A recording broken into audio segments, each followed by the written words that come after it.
Olá, boa tarde a todos. Sejam muito bem-vindos para mais uma live Tudo Consta, que é um oferecimento dos meus patronos, www.rodrigoconstantino.com. Vai lá, você pode se tornar um patrono, contribuir com esse programa diário totalmente independente, participar de um grupo exclusivo de WhatsApp e até de encontro presencial. Se for aqui da Flórida, teremos um no começo de abril. E inscreva-se na minha comunidade do Locals, rodrigoconstantino.locals.com. A inscrição é gratuita, estamos chegando a 50 mil membros. Se possível, eu peço que considere se tornar um apoiador. Você recebe como recompensa, além de viabilizar o meu trabalho e que minha mensagem chegue a mais gente, conteúdo exclusivo, como a live Conversa de Boteco toda segunda-feira. Ontem não tivemos, porque eu fiz o Oeste Sem Filtro, trocando com a Ana Paula Henkel, que vai fazer quinta-feira no meu lugar do estúdio. E quartas-feiras, o Cigar Bar, onde eu respondo perguntas exclusivas dos apoiadores.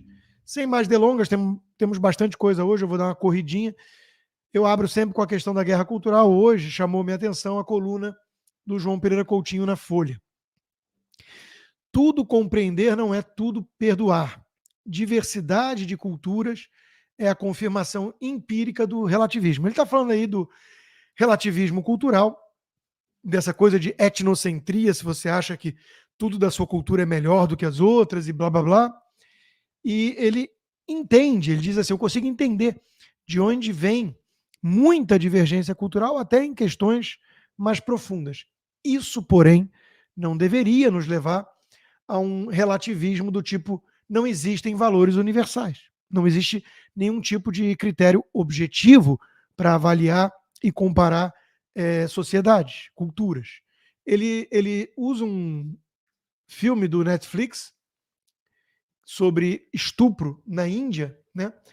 E ele não vai dar spoiler, mas ele diz o seguinte: epistemologicamente falando, nós podemos compreender como é que foi possível uma escravidão na história, que, aliás, é a história da humanidade até o Ocidente colocar fim a essa prática nefasta, até mesmo ao Holocausto. Sou capaz de entender como certos valores, o racismo, o antissemitismo, o eugenismo, podem produzir certos resultados, mas nada disso desculpa moralmente essas sociedades que foram por esses caminhos. O que é válido para o Ocidente é válido para qualquer continente, país, região ou lugarejo onde existam seres humanos submetidos à violência e ao abuso, ou a integridade dos indivíduos é sagrada, ou a cada vida é sagrada, ou vale tudo. Se Deus está morto, como diria Nietzsche, tudo é permitido. Ou seja, se nós aceitarmos a premissa de que os seres humanos são iguais, são criados iguais, né, isso nos leva automaticamente à defesa de valores universais. Se você rejeita isso, você não é um relativista apenas combatendo o etnocentrismo. E normalmente quem se coloca assim está sempre contra o Ocidente. Já repararam? Você é alguém que defende, em essência, subjugar os mais fracos. Você defende, em nome do relativismo, qualquer cultura, mesmo aquela que praticou o Holocausto, aquela que mantém a escravidão e por aí vai. Então é um bom texto. Eu não vi ainda o filme em questão, pretendo vê-lo, mas está interessante a coluna. E chamou minha atenção também uma reportagem longa do Globo essa semana sobre a crise em Hollywood. A coisa não está nada boa em Hollywood e ainda pode piorar. E eles destacam a ameaça da inteligência artificial, a falta de blockbusters, o cansaço com alguns filmes de heróis que bancam os estúdios hoje em dia e por aí vai. Mas o que mais chamou minha atenção é que numa longa reportagem tinha um parágrafo que insinuava, com todo o preconceito e viés ideológico da reportagem, que é de esquerda, claro, que o problema talvez seja a ideologia woke. Quando eles mencionam sucessos como filmes produzidos por estúdios menores, anti-esquerdistas, que tocam em algum nervo e atraem multidões, como, por exemplo, o Som da Liberdade, é a única hora que eles mencionam algo ligado à ideologia. Puxa vida, os estúdios estão em crise, não conseguem mais produzir blockbusters, a audiência está caindo, os heróis estão cansando. Será que isso poderia ter alguma coisa a ver com a hegemonia da ideologia woke em Hollywood, gente? A reportagem não se questiona isso, não menciona basicamente isso, e é por isso que eles estão em crise, não só Hollywood, como os principais veículos de comunicação, que também compartilham da mesma ideologia woke.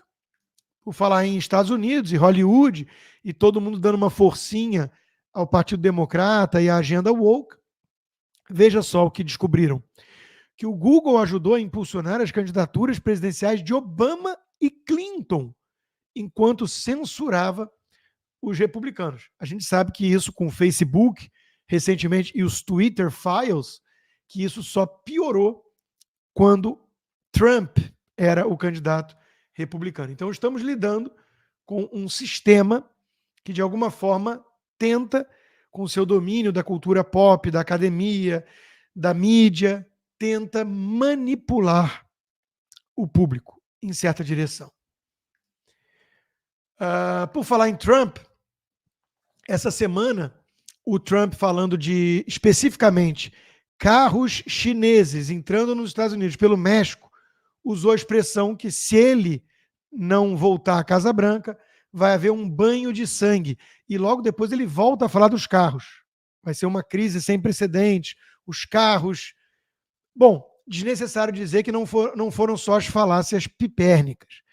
Todo esquerdinha militante da imprensa no Brasil, nos Estados Unidos, no mundo, usou essa parte da fala do Trump fora do contexto para dizer que ele estava ameaçando uma guerra civil, que ele estava ameaçando claramente um banho de sangue no país se ele não vencesse.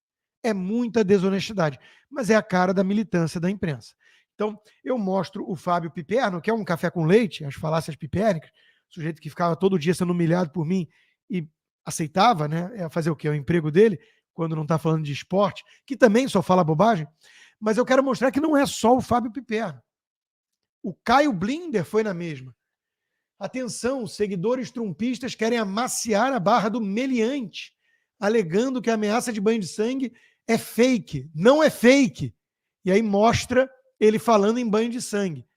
Ignora só que ele estava falando de carros entrando no país. Ou seja, Caio Blinder é um desonesto, um tucano histérico anti-Trump, anti-Bolsonaro, anti-direita, que, e aqui é a parte importante da análise do fenômeno, que, quando está julgando Trump ou Bolsonaro, age da mesmíssima forma desonesta que toda a petralhada antissemita, que todos os esquerdinhas radicais antissemitas agem quando o assunto é Israel.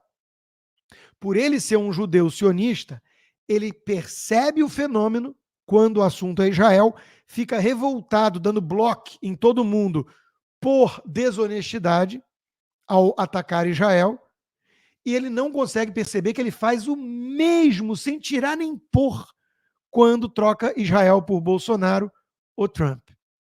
Isso mostra como existe um fator aí psicológico mesmo da desonestidade intelectual, um fator cognitivo. A histeria, a fobia, o nojo, o asco que ele sente por Trump e Bolsonaro, que cega a visão dele para os fatos, é a mesma coisa que ele denuncia na esquerda antissemita. Pois bem, o Elon Musk mostrou exatamente isso, né? Agora está muito fácil ver quem é essa turma militante desonesta. Basta ver quem está repetindo em coro, em uníssono, banho de sangue, banho de sangue, banho de sangue, ignorando deliberadamente o contexto da fala do Trump. Agora, por falar em Elon Musk, gente, ser de esquerda é ser muitas coisas. Burro e ou desonesto, megalomaníaco, malandro e por aí vai. Mas esse merece o prêmio. Esse merece o prêmio. O cientista lulista, Miguel Nicoleles, teve a cara de pau, a pachorra, de dizer criei há 25 anos o que Elon Musk faz agora. Com a empresa do Neuralink, que o Elon Musk quer associar os robôs aos indivíduos, aos seres humanos. O Nicoleles, que usou milhões e milhões de reais de recursos públicos dos pagadores de impostos brasileiros para fazer aquela encenação patética de um robozinho que ia dar um chute na bola na abertura da Copa. E foi um fiasco, foi um mico. O cara diz que fez 25 anos atrás o que o Elon Musk está fazendo agora. Puxa vida. É um gênio pouco compreendido. É ou não é? A esquerda não tem caráter, Naldo. Esse é o resumo. Vamos lá, gente. A gente está vendo que está quente aí no Brasil, né? Eu estou sabendo que está quente. Jesus, que calor. Mas Jesus responde: para onde você vai, ô capiroto? É mais quente ainda. É só uma leve brincadeira para puxar o assunto para o capiroto. E aqui é o seguinte. O resumo que o Luiz fez dessa história toda de comunismo versus fascismo e essas divisões antagônicas e tudo, é muito interessante. Comunismo e fascismo são como PCC e Comando Vermelho, rivais que oferecem o mesmo produto. Veja, um tem lá o seu manifesto comunista, o outro tem lá o manifesto fascista. Um tem como gurus Lenin, Stalin, Mao Tse-tung, Fidel Castro, o outro tem Mussolini, Hitler e Franco. Um tem os gulags, para reeducar os dissidentes contra-revolucionários, os outros têm lá o campo de concentração para prender mesmo desafetos. Agora, a interseção é o que importa. Todos os lados dessas ideologias totalitárias vão te matar se você discordar deles, querem um monopólio estatal, o controle absoluto de tudo, odeiam o livre mercado e o indivíduo, não existe oposição nesses regimes, milhões de assassinatos no processo de criar a utopia totalitária, os desejos individuais são reprimidos em nome do coletivismo e existe um baita controle de propaganda, porque tudo tem que ser enfiado goela abaixo do povo. São dois lados da mesma moeda podre. E basta ver, né? Como Cuba se parece com Rússia, que se parece com a Nicarágua, que se parece com a Alemanha nazista. São todos regimes totalitários, autoritários, contra o mercado, o indivíduo e a liberdade. E Cuba está nessa há mais de 50 anos, sem comida, sem eletricidade. Explodiu a revolta dos cubanos contra a ditadura. Nesse final de semana tivemos várias manifestações. O ditador, herdeiro do legado podre dos Castro, Canel Dias disse, vamos tentar resolver isso na paz. O cara que lidera um regime que está matando milhares e milhares todos os anos no paredão e por aí vai. E culpou, claro, o embargo americano. É impressionante, porque o embargo americano existe há décadas.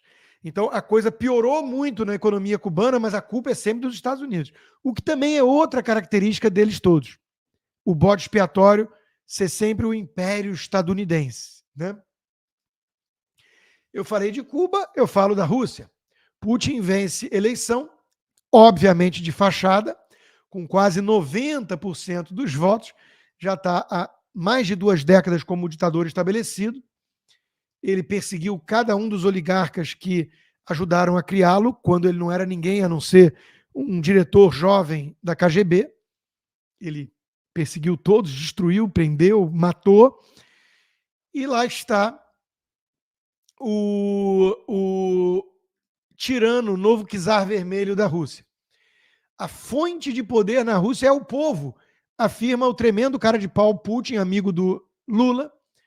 Né? Obviamente, é tudo muito falso. Ele persegue todos que ousam desafiá-lo e alguns morrem de mortes muito suspeitas. Agora, o mais curioso é que, para a imprensa brasileira, todos eles, Globo, Estadão, conseguem perceber o fenômeno. Então, os jornalistas da Globo disseram que a eleição na Rússia foi uma farsa.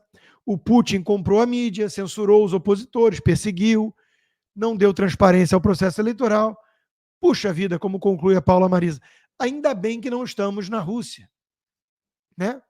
Ainda bem que estamos num país que fez coisas muito diferentes do que fez o Putin, porque a mesma imprensa não consegue enxergar a semelhança. Uhum.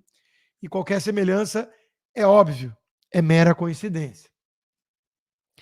Olha o editorial do Estadão, que forte. Gangster reeleito. Putin faz da Rússia a maior ameaça à Europa desde o totalitarismo do século XX. Para enfrentá-la é preciso paciência e determinação, mas tem havido muito da primeira e pouco da última. O engraçado aqui é que a postura do Estadão é a postura típica dos tucanos globalistas. O Caio Blinder vai concordar com o Estadão e muitos outros desses tucanos. Então, eles odeiam o Putin porque eles amam a Europa globalista. O Partido Democrata nos Estados Unidos, o Trudeau, o Macron e por aí vai. Mas, no Brasil, eles não conseguiram o candidato globalista. A tal terceira via, eles tentaram jogar uns 37 nomes de balão de ensaio e nenhum vingou. Então, eles tiveram que fazer vista grossa para o Supremo Tribunal Federal resgatar com o TSE o ladrão e recolocá-lo na cena do crime. Mas ele já começa a ensaiar um afastamento do Lula e críticas e tudo, porque eles não são lulistas, eles são globalistas. Então, desde o início eu digo, no poder no Brasil está uma aliança nefasta e instável entre petistas, comunistas, chineses, Foro de São Paulo, Irã e globalistas. Mas eles não se bicam muito, é isso que eu tenho mostrado. E esse caso do Putin é mais uma evidência. O Estadão, o Caio Blinder estão todos condenando o Putin. E o Lula? E a turma do Foro de São Paulo? Eles adoram o Putin. A Economist, revista britânica, ícone do globalismo, vai na mesma linha. Olha, o Lula quer que o Brasil seja muitas coisas para muitas pessoas. Ele não pode defender a causa ambientalista e querer ser um império petrolífero global. Ele não pode promover a paz e ser aliado de autocratas. O país pode estar regredindo. Ou seja, são os globalistas apresentando a fatura e cobrando que o Lula vire um deles. Ou arque com as consequências e o Alckmin começa o aquecimento. É disso que se trata. Estadão, Economist, são revistas globalistas, tucanas. E estão incomodados com o Lula, óbvio. Agora, na época da campanha, não podíamos falar que ele é uma ameaça à religião cristã. Agora, no poder, ele já volta a defender o aborto com mais tranquilidade e atacar a religião cristã. Durante reunião ministerial, aquela que tinha Alibaba e os 40 ladrões, né? Pelo menos era a mesma quantidade de gente, Lula critica o uso da religião como instrumento político. O maior problema da democracia nos próximos anos não vai ser direita ou esquerda. Vai ser a luta de um segmento que acredita que a igreja tem que tomar o Estado. Quem acha que a igreja é instrumento político é o próprio Lula, e ele confessou isso naquele documentário Entre Atos do Moreira Salles. No jatinho particular, ele diz, falando do caso da Polônia, que foi fundamental para o movimento de solidariedade ter a Igreja Católica ao seu lado, instrumentalizada. E a esquerda petista tentou fazer isso no Brasil com a teologia da libertação. Como não deu muito certo, a Igreja Católica excomungou os comunistas e a Igreja Evangélica cresce muito no Brasil, ele puxa da cartola isso porque ele está incomodado que os evangélicos não gostam dele, assim como o agronegócio. Talvez porque ele seja pró-aborto, pró-capeta e pró-MST. Em primeira reunião do ano, Lula cobra entregas dos ministros e resiste a ato com evangélicos. O nosso Deus não é o mesmo do Malafaia. Claro que não, né? O Deus dos petistas, que são comunistas ateus, é o Deus do poder, é o Deus do Estado, é o Deus do dinheiro, é o Deus do totalitarismo progressista.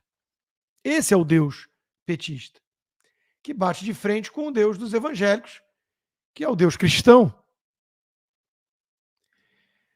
Nessa mesma reunião, né, ele consulta marqueteiro, porque está preocupado com queda de aprovação do governo. Mas, como diz o próprio Estadão, tucano, não tem marqueteiro que dê jeito em produto ruim. Já foi o tempo, Lula. quando Duda Mendonça conseguiu criar o Lulinha Paz e Amor, com terno Armani, para enganar a trouxa do Leblon e da Vila Madalena. Veja, a história se repete como farsa. Quem diz isso? Marx. E veja, uma vez mais, era nisso que o Estadão mesmo, e a Globo e companhia, fingiram acreditar, uma vez mais, que Lula ia vir como Mandela com Armínio Fraga na economia, pacificando o país. Eles enfiaram goela abaixo da sociedade essa narrativa ridícula. Lula veio cada vez mais raivoso, radical, comunista, aproximando o Brasil de tudo que é ditadura nefasta e até do Hamas, né, para ficar contra Israel. Nessa reunião, ele também desceu a lenha na incompetente socióloga que comanda a pasta da saúde.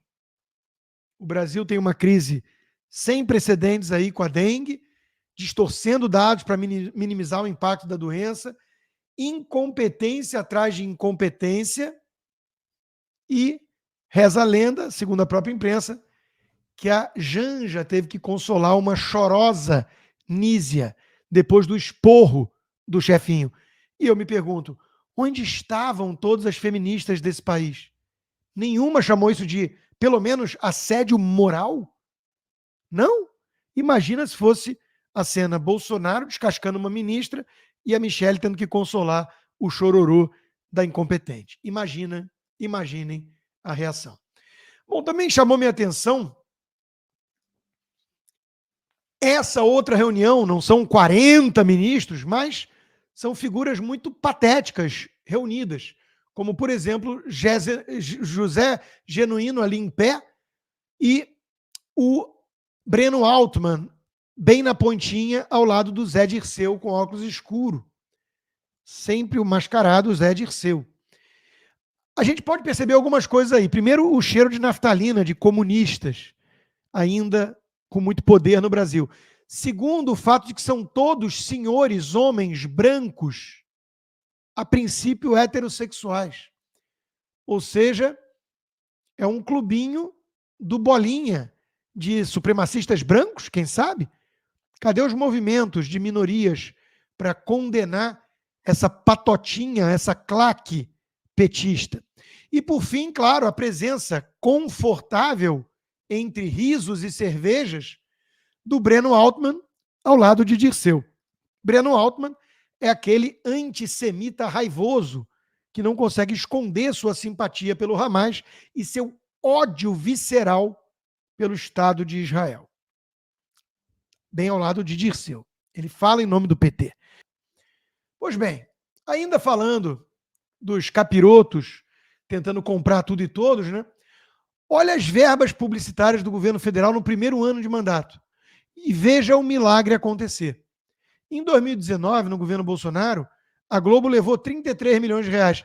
No primeiro ano de governo Lula de volta ao poder, 125 milhões. Ou seja, a Globo tem basicamente, para arredondar, 100 milhões de motivos para repetir em cadeia nacional: Lula, o senhor não deve mais nada à justiça.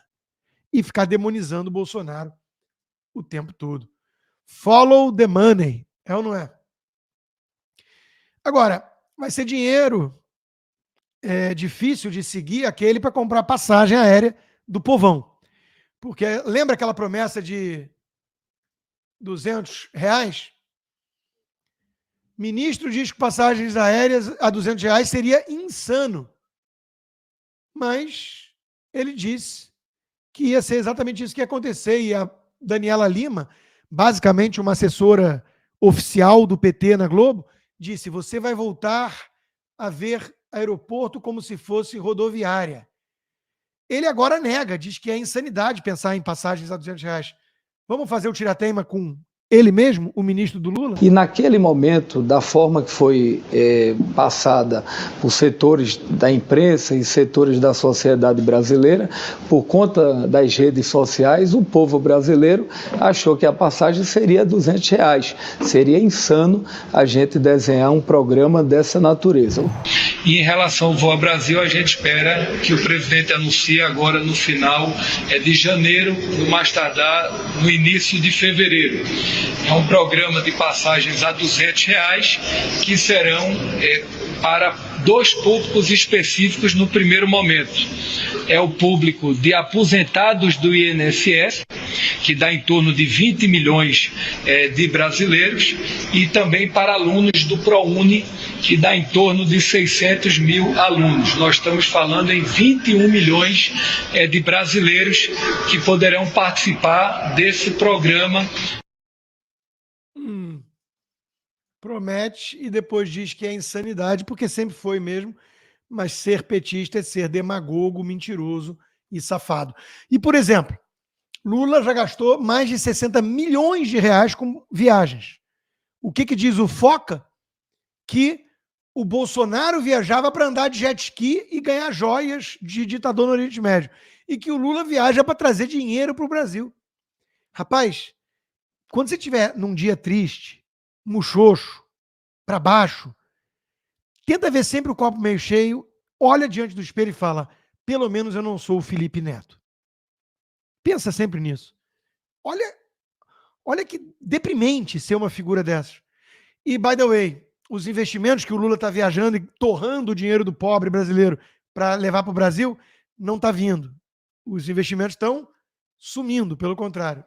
Tinha mais com o Bolsonaro. Isso é só um detalhe que o Foca ignorou. Como todos os petralhas ignoram, óbvio, que a Argentina agora vai melhorando e o Brasil piorando. Exatamente como eu disse que ia acontecer e exatamente o motivo pelo qual a esquerda no Brasil odeia o Milei. Porque ele vai ser uma lembrança constante de que é possível uma via alternativa e muito melhor. Aliás, o brasileiro sabe disso porque teve 4 anos de Paulo Guedes. Então, a Argentina começa a melhorar. E olha a mentalidade típica de um petista como esse Caio Barbosa. Ele chama de imbecil os analistas do mercado financeiro que comemoram superávit. Porque ele acha que o país em crise, aí mesmo é que o governo tem que gastar e gastar e gastar como se não houvesse amanhã. O cara não consegue entender a economia 101. A economia básica. Ser petista é ser uma besta quando o assunto é economia e, claro, quando o assunto é qualquer outra coisa.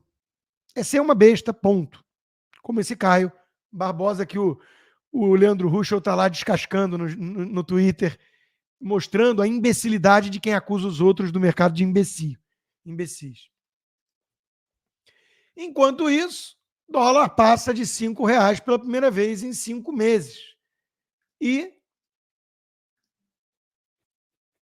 o PSDB achando que vai ser a alternativa a essa polarização. Com Aécio Neves. Eu mencionei o Leandro Ruschel, ele pergunta: quanto tempo até o PSDB acabar?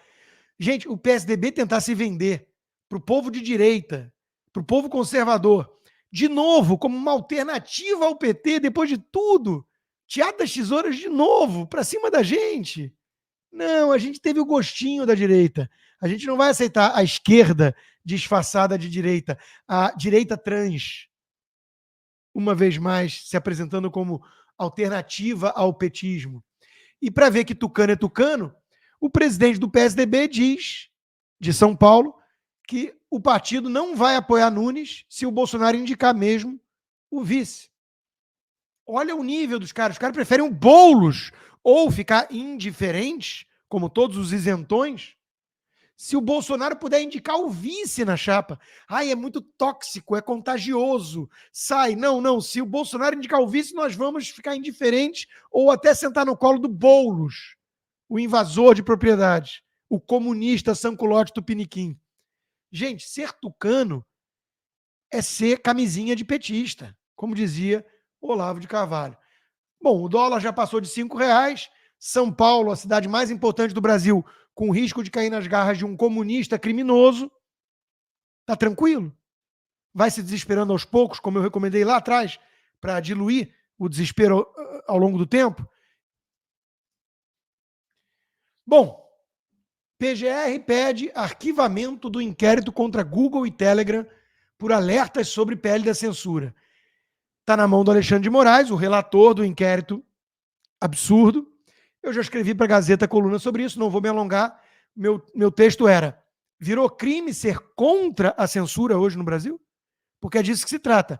É um PL, que eles chamam de fake news, que é para censurar, relatado por um comunista, Orlando Silva, que a Globo e o Estadão usaram todo o seu poder de comunicação e de grana para defender como se você não fosse a favor desse PL, você fosse a favor de assassinato de crianças na Deep Web, as Big Techs vão lá e falam, opa, não é bem assim não, olha aqui, isso é perigoso, e abrem inquérito contra as Big Techs. A PGR pede para arquivar, o Xande vai decidir, mas a gente sabe como é que funciona isso. A Globo não está em nenhum inquérito, porque a Globo defende a censura. E defender a censura comunista no Brasil hoje é estar nas graças do Xandão, que ridiculariza quem fala em comunismo, porque o segredo do diabo sempre foi andar pelo mundo sem os chifres, mas com a cabeça reluzente. Que fique claro. O embate de ideias e o abuso do conceito de fake news, diz o editorial da Gazeta do Povo hoje. Análises, opiniões, interpretações, conjecturas, nada disso poderia ser chamado de fake news.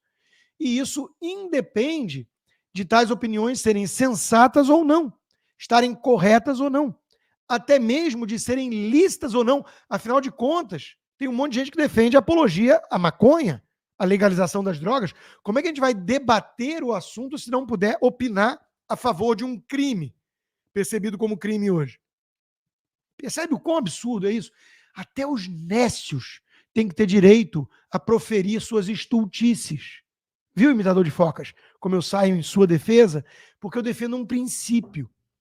Não cabe a ninguém ter o monopólio da verdade, muito menos ao capeta da cabeça reluzente. Por falar nisso, mestre Guzo, nova polícia do TSE vai caçar quem cometer desinformação nas eleições. Está criado o Ministério da Verdade, o CIED, que eu chamei de casta. Na verdade, eu sugeri que criasse um novo, né? A comissão... agora esqueci até o que quer dizer casta. A comissão, sei lá o quê, de tutela dos abestalhados. Brinquei com a sigla. Diz o mestre Guzo, desinformação não existe na lei, mas tem um significado muito claro do Brasil, da Corte Suprema.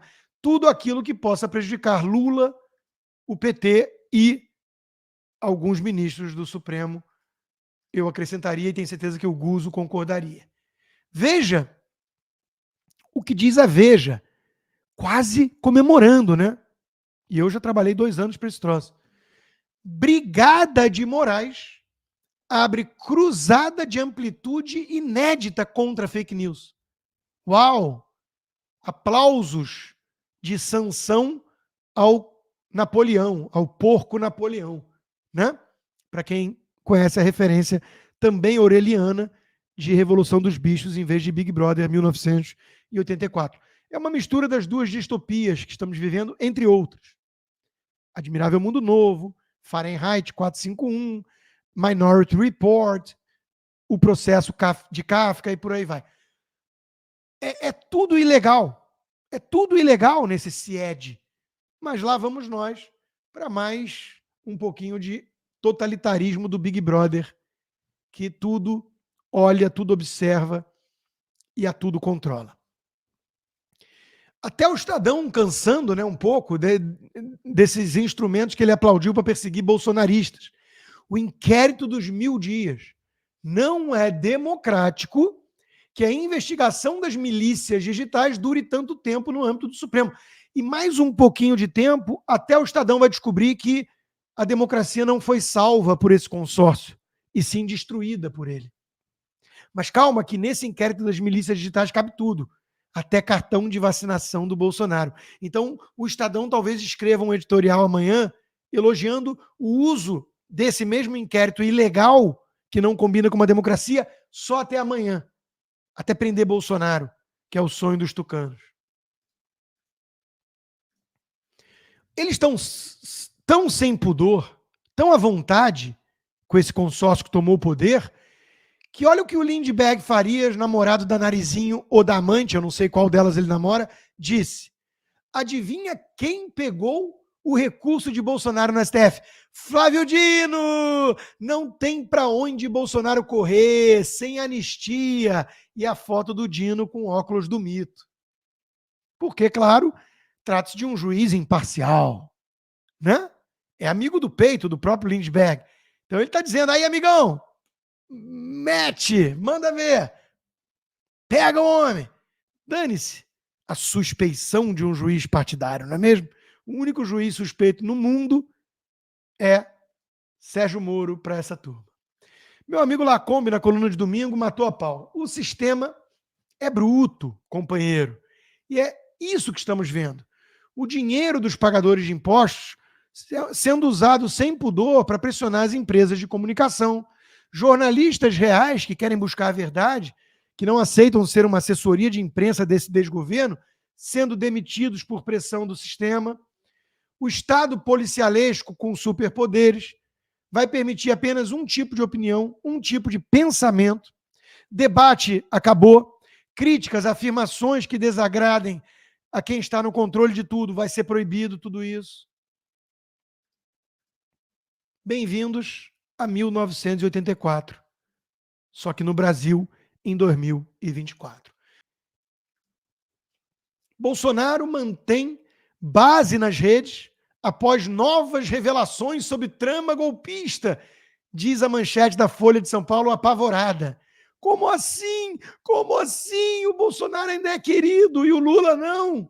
O fofoqueiro da Globo, Lauro Jardim, também. Lula perde seguidores no Instagram enquanto o encrencado Bolsonaro avança. Conclusão ingrata para vocês, militantes da imprensa. As narrativas não estão colando. É Daniela Lima, é Miriam Leitão, é Reinaldo Azevedo. Puxa, que chato, né?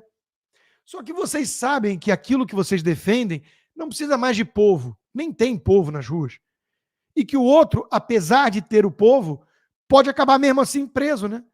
Afinal de contas, vocês sabem que vocês defendem algo parecido com Putin na Rússia, Maduro na Venezuela, Ortega na Nicarágua. É isso que vocês estão defendendo, prostitutas do sistema. Ciro Nogueira resumiu bem. O chefe das Forças Armadas agora vai lá dizer que foi sondado por um golpe. Das duas, uma. Das duas, uma. Ou ele prevaricou, ou ele está caluniando hoje, inventando coisa. Não dá para ter as duas coisas ao mesmo tempo. Ou ele cometeu prevaricação ao não denunciar o tal golpe, ou ele é mentiroso e está caluniando Bolsonaro hoje. O Alexandre de Moraes tirou o sigilo dos depoimentos dessa questão do golpe, segundo ele, porque estavam vazando para a imprensa. Mas quem é que estava vazando? Alexandre, não são vocês mesmo que tem gente lá na Globo News que fica online com a turma do Supremo e tudo? Quem é que estava vazando? Então, vazaram. A gente gosta de transparência. O que a gente viu é que não tinha nada ali. E o Cid teve que usar o advogado para mandar mensagem para a Globo News, né? Falando, vocês parem de mentir, porra. Meu cliente não disse nada disso. Vocês estão inventando. É impressionante a situação. Mas esse é o clima nas redações. O petista Celso Rocha de Barros na Folha. O que fazer com políticos extremistas quando o Bolsonaro for preso? Todo político bolsonarista agora precisa ser confrontado. Eles não querem prender só o Bolsonaro, eles querem prender qualquer um de direita. Eles estão abertamente pregando aquilo que Cuba, Venezuela e Nicarágua fazem. Eles perderam o pudor. Eles estão assanhados, ouriçadinhos. Eu estou vendo só do aspecto jurídico, mas acho que ele continua a tentar o golpe, não parou. Talvez o que Moraes fez ao mostrar tudo isso foi que Bolsonaro continua atentando, agitando, perturbando, tirando a tranquilidade, não só do governo, mas de todos nós, petistas. Veja o que ele fez na Paulista, colocou muita gente. Veja as redes sociais, diz Walter Maierovitch, colunista do fracassado UOL. Não pode, gente. Onde já se viu permitir Bolsonaro ainda mantendo um golpe em curso, colocando milhões de pessoas na Avenida Paulista para pedir respeito à Constituição? As redes sociais rebatendo a foice de São Paulo com o seu fracassado UOL e a Globo News, assessoria de imprensa do PT. Onde já se viu isso? É um golpe. Como é que vamos virar a Venezuela assim? Essa gente é patética, patética. Aí chegamos na questão do Mauro Cid e do cartão de vacina. O Igor Gadelha, no Metrópolis, nega que Mauro Cid entregou o Bolsonaro como o mandante da ordem do crime. E a Globo News garante que o Cid disse isso na delação. Um dos dois está espalhando fake news. Vai ser incluído no inquérito alguém aí ou não? Agora, essa questão do cartão da vacina é tão ridícula. Minha amiga Ana Paula Henkel resumiu. Operação Desespero. Não tem nada. Resgata o Mauro Cid e o cartão da vacina. É o golpe mais esquisito do planeta. A AGU foi consultada 2 vezes sobre possibilidade de decretar estado de sítio. A AGU sendo consultada para ver se é ou não legal o que eles estão chamando de golpe. E aí, nada disso colou. Ô Zé, pega o cartão de vacina de novo. Vamos lá, tem lá um Rodolex daqueles. Joias, imóveis, leite condensado, vacina. Pega aí o da vez. E o Gilmar Mendes vai lá e diz: anistia é incogitável. Ele está dizendo não tem como ter anistia. Mas é o mesmo Gilmar Mendes que, em português de Portugal, ora pois, nega que houve golpe. Não houve, de forma muito clara, não se pode dizer, uma tentativa de golpe. Não houve quem quisesse assumir o poder. Ocuparam o Supremo Tribunal Federal, ocuparam o Palácio do Planalto e ocuparam parte do Legislativo. Mas, de qualquer forma, causaram um imenso tumulto, como nós estamos a ver e estamos a discutir, inclusive, no exterior, aqui em Portugal, em outros sítios.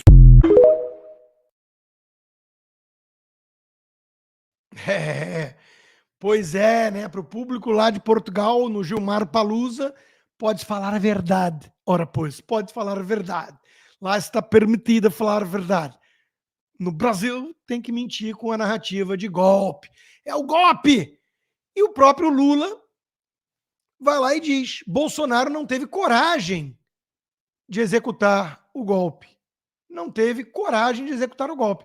O Luiz resumiu bem. Numa só tacada, Lula admitiu que não houve golpe, que corajoso para ele é quem dá golpe e que a democracia, então, foi salva por Bolsonaro, não pelo Lula, pelo Xandão, como a Globo diz. Só nos resta, às vezes, a ironia, né? O Joaquim Teixeira conseguiu com exclusividade o certificado de vacinação falsificado, o crime da vez, gravíssimo.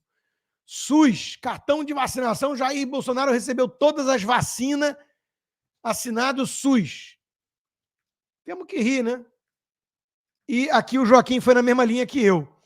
Baleia importunada por Jair Bolsonaro faleceu de Covid. O fato do ex-presidente ter falsificado o certificado de vacinação foi crucial para a contaminação do Jubarte. Eu postei na mesma linha hoje mais cedo, escrevendo: consegui toda a confissão do golpe extra. Bolsonaro pretendia vender joias no exterior, precisava do cartão falso de vacina para ir lá como ambulante vendedor de joias, depois ia pegar esse dinheiro, comprar um barco para importunar baleias e, com o foco de todos desviado para os cetáceos irritados, ele finalmente ia decretar um golpe com a turma que estava comendo algodão doce, desarmado. Gente, o Brasil virou um esquete patético. É ridículo o papelão da Globo e companhia. É ridículo. Qualquer um que embarca nisso é uma prostituta do sistema. Um sistema podre e carcomido, óbvio. Né? Polícia Federal, também chamada de Gestapo, indicia Bolsonaro por falsificação de certificado. E olha, o Marcos Sintra ainda comentou, gravíssimo, não vou passar pano, falsificar documento federal oficial. Nós estamos falando, tem que pegar o contexto, nós estamos falando de cartão de vacinação de Covid, que o grande crime em si, cá entre nós, é ter sido obrigado a tomar a vacina que não impedia contágio, hospitalização, morte, nada. E que os estudos estão mostrando, aumenta sim o risco de outras doenças. Essa vacina ser obrigatória é o crime. Hoje fica mais claro isso, né? Negacionistas, hoje fica mais claro. Mas, pelo amor de Deus, e o Bolsonaro nem precisa de cartão de vacina para entrar nos Estados Unidos, porque ele tem passaporte diplomático. E a filha dele tampouco precisa pela idade. Então, não faz nada nisso sentido. É tudo ridículo. Vocês sentem saudade da Polícia Federal quando fazia trabalho sério? Hoje a Polícia Federal está nessa aqui, ó. Liga fraude em vacina ao plano do golpe de Estado. Para. Nem o porta dos fundos ou o sensacionalista pensaria numa manchete dessas. Para, gente. O cartão de vacina ligado ao golpe. Para, gente. Para. Eu não sei vocês, eu sinto saudade dos tempos em que a Polícia Federal fazia isso, ó. Apreensão de 51 milhões de reais em cash no apartamento do Gedel Vieira Lima, o petista, companheiro petista. Que saudade, né? Dos tempos da Polícia Federal fazendo um trabalho sério. Hoje, a Polícia Federal interroga durante horas, retendo o passaporte, um jornalista português pelo crime de opinião. Está lá o diretor da Polícia Federal em depoimento no Senado confessando o crime. Está criado no Brasil o novo DOPS. Vamos monitorar jornalistas por suas opiniões. Esse cara aí é muito de direita. Vai ser interrogado quando chegar no Brasil, sim. Não acredita? Escuta do próprio diretor da Polícia Federal. No caso específico, acompanhando em fontes abertas, a gente chama de fontes abertas, é internet. YouTube, Instagram, qualquer fonte aberta. Tem N manifestações desse senhor Sérgio Tavares, que nós não entramos na manifestação política, deixando bem claro para o senhor, a manifestação política, ideológica é um direito dele e de qualquer outro cidadão na democracia que, graças a Deus, nós vivemos aqui no Brasil. Mas tem manifestações que eu diria que beiram um aspecto criminal, ou que beiram alguma questão ali que flerta com a criminalidade. Como, por exemplo, se o senhor me permite, pegando o próprio depoimento dele, temos declaração dele, ele questionado sobre ataque à honra de ministros da Suprema Corte, que ele faz na rede social dele. Isso, e aí não é questão só de ser ministro da Suprema Corte. Eu não posso fazer um ataque, eu nem nenhum cidadão pode fazer um ataque à honra do senhor que é senador, ou de qualquer cidadão, ou contra mim, que sou um delegado, diretor da polícia. Então, ataque à honra considera-se crime no nosso ordenamento legal. Outra questão, quando ele critica a urna eletrônica e diz que ela é fraudada, tangencia aí uma situação que a gente sabe, pelo menos com provas, até o momento que não tem nenhuma ilegalidade nesse procedimento, e ele critica. Vocês têm noção do quão absurdo é isso? Gente, para tudo, só eu enlouqueci? Ou o Brasil todo enlouqueceu? E está todo mundo acovardado diante do que está acontecendo. Olha o que esse sujeito diz na cara lavada. Opinião, cada um pode ter a sua, ideologia. Vivemos numa democracia, graças a Deus, diz o chefe da Gestapo. E logo depois ele diz, ele criticou as urnas. Ele atentou contra a honra dos ministros. Não pode, é crime. Devido ao processo legal, o Código Penal, o senhor diretor da Polícia Federal não sabe? Vai lá. Processa por crime de calúnia, difamação, injúria e ganha uma indenização, jamais prisão. Eu desconheço prisão para crime contra a honra. Agora, a priori, porque ele se manifesta nas redes sociais, pegar um jornalista estrangeiro e interrogá-lo porque ele critica as urnas e ministros do Supremo, e esse sujeito tem a cara de pau de no Senado falar isso dessa forma, com a naturalidade que ele está falando. O senhor é uma vergonha para a Polícia Federal. O senhor devia estar presidindo a Gestapo, a Stasi, ou o PCC. Isso é um crime, né? Falar uma coisa dessas. A opinião de que é incompatível com o cargo de diretor da Polícia Federal, um cara que pensa assim, que cria o crime de pensamento, o crime de opinião, e acha natural interrogar um jornalista gringo porque ele critica a urna eletrônica brasileira. Isso é loucura, gente. Loucura.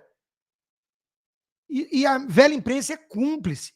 Cada jornalista da Globo News, da Folha, do Estadão, são cúmplices, todos eles disso. É assustador. A pusilanimidade, a falta de coragem e de princípios e de inteligência para perceber onde isso vai acabar. Que não vai acabar só perseguindo bolsonaristas. É óbvio, né? Meu amigo Pouzonov, que vai me receber amanhã no aniversário do programa que ele tem lá na Gazeta do Povo, eu amanhã vou participar, porque faz aniversário, brincou, né? PF indicia Bolsonaro por harmonizar vinho branco com carne vermelha. PF indicia Bolsonaro por não dar seta. PF indicia Bolsonaro por não passar pela ducha antes de entrar na piscina. PF indicia Bolsonaro por falar performando.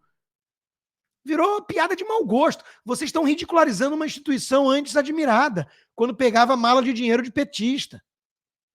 Olha no que vocês estão transformando a PF em motivo de troça, de escárnio do povo.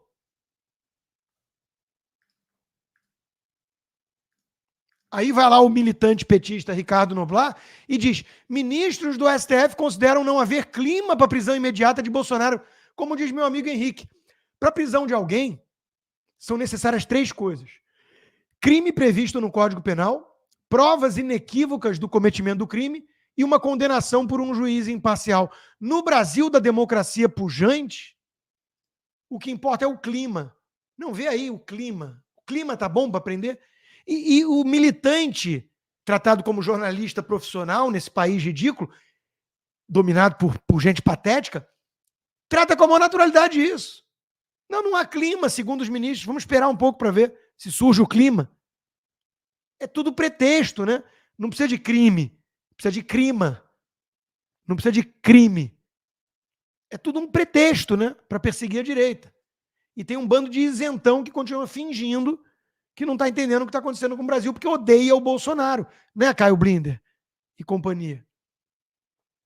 Por falar em Caio Blinder, está aqui ele, né? De novo. Nem de longe eu vou lamentar a prisão de Jair. Não importa que não tenha crime. Confesso estar muito mais preocupado com a desenvoltura política e legal do seu comparsa Donald Trump.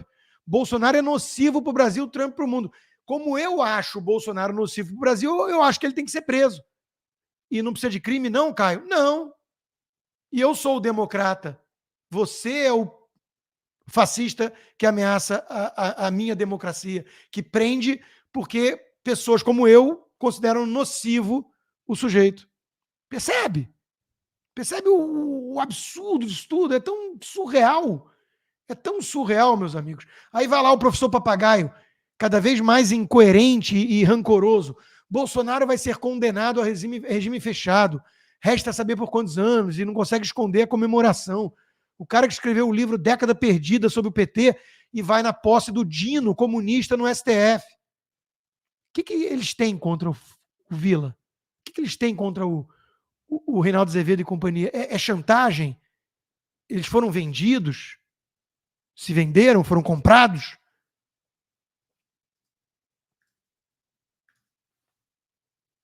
Gonê se reúne com senadores da CPI da Covid, aquela CPI circense, para avaliar, reabrir caso contra o Bolsonaro. É molde pânico. Molde pânico on. Pega qualquer coisa, reabre aquela CPI ridícula. Volta a falar do leite condensado. Qualquer coisa, me dê um pretexto. Olha o nível que está a coisa no Brasil, gente. É assustador. O melhor resumo foi esse aqui. O zagueiro falou que ia meter a mão na bola e ele estava avaliando se era legal ou não meter a mão na bola. Essa analogia futebolística, bem ao gosto do brasileiro médio, ela não é perfeita. Porque o zagueiro, no caso, estava avaliando. Colocar a mão na bola em determinada situação é mesmo ilegal ou não? Aí fica legal a analogia. O zagueiro falou que ia meter a mão na bola, não fez isso. O adversário escutou, contou para o juiz deu pênalti e ainda expulsou o zagueiro. E depois ainda virou e falou: nós vencemos o time adversário. É tudo tão louco. Vamos ver George Orwell, ele, numa entrevista, explicando o perigo da sua distopia. You once claimed that you have an ability to face unpleasant facts. Is that what you've demonstrated in 1984 by drawing an accurate portrait of the future? I think that allowing for the book being, after all, a parody, something like 1984 could actually happen. This is the direction the world is going in at the present time. In our world, there will be no emotions except fear, rage, triumph and self-abasement. The sex instinct will be eradicated. We shall abolish the orgasm. There will be no loyalty except loyalty to the party. But always there will be the intoxication of power. Always, at every moment, there will be the thrill of victory, the sensation of trampling on an enemy who is helpless. If you want a picture of the future, imagine a boot stamping on a human face forever. The moral to be drawn from this dangerous nightmare situation is a simple one.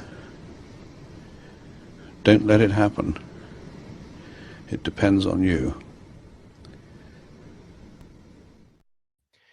Depende de você, né, reagir. Olha o que chegou agora, fresquinho. Página oficial do STF. Espalhe a informação correta. Não compartilhe conteúdos distorcidos ou mentirosos sobre o STF. Se você receber algum conteúdo falso, envie para o Programa de Combate à Desinformação do Supremo. Viu alguma desinformação? Denuncie. Os caras estimulando o cacuete. Olha, a Stasi fez isso. O Brasil não corre nenhum risco de ser comunista. Vocês são paranoicos. Deixa de ser ridículo. Comunismo no Brasil. STF, Stasi, total, federal. Olha isso, gente. Eu estou criticando o STF. Vai lá, corre, denuncia a minha conta. Denuncia o vizinho. Denuncia o vizinho que ousou criticar o ministro. Vamos em cima dele. Olha o que está acontecendo com o nosso país. Tudo com a cumplicidade da Rede Globo e companhia e o silêncio cúmplice também de cada isentão. É muito triste. Eu me despeço agora de quem está vendo pelo YouTube. Valeu, turma. Até daqui a pouco no Braddock Show.